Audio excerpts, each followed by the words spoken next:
এসেছেন আপনাদের পেশাগত দায়িত্ব পালনের জন্য।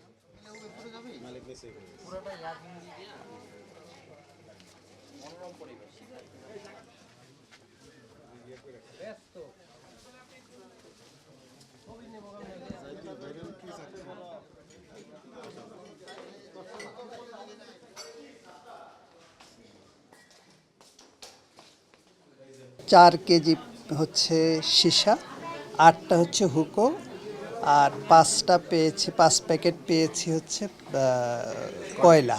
আইন অনুযায়ী এটা সম্পূর্ণ একটা নিষিদ্ধ বিষয়, কাজেই এখানে লাইসেন্স দেওয়ার কোনো সুযোগ নেই। যারা পরিচালনা করছে তাদের বিরুদ্ধে ব্যবস্থা নেওয়া হচ্ছে।